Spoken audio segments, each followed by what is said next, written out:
All right, some things you would want to know when you get your first puppy. The first thing is you want to know your breed. Certain families may or may not do well with certain breeds depending on their lifestyle. So French Bulldogs compared to a German Shepherd. This actually is an Australian cattle dog. They need a lot of exercise, a lot of entertainment. Myself, I used to rodeo, so that's what I actually used her for. She's a little bit older now, so she's more sedimentary, but you want to know your breed. If you have more of a relaxed lifestyle, you don't want to go and get a more energetic dog because that's going to be a nightmare.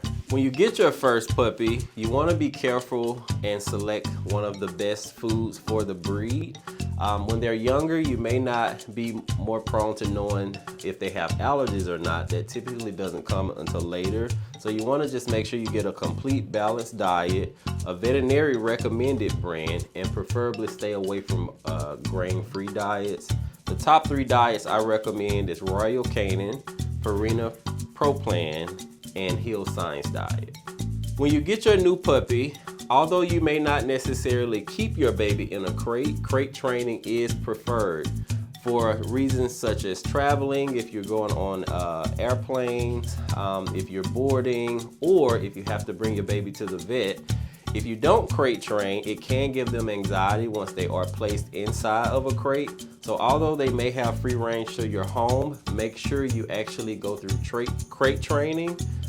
Crate training also is the easiest way to potty train your pet as well. Another thing that's important when getting your new pet is obedience training. You want to make sure your pet is actually listening to you, know the common commands such as sit, stay, leave it, down, so that when you go out into public or if the baby comes into the vet hospital, when we are speaking, they actually know what we're saying. Some pets who may not understand our language because they didn't necessarily learn it at home can be problematic in public and sometimes cause anxiety to others.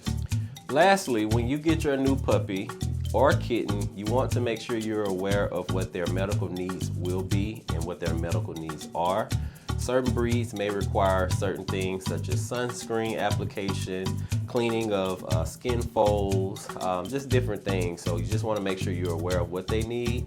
Most kittens and puppies will need to be seen at least 2 to 3 times monthly, 2 to 3 times within a 4-month period, just to make sure they get all of their vaccinations, their deworming, their fecal testing, things like that.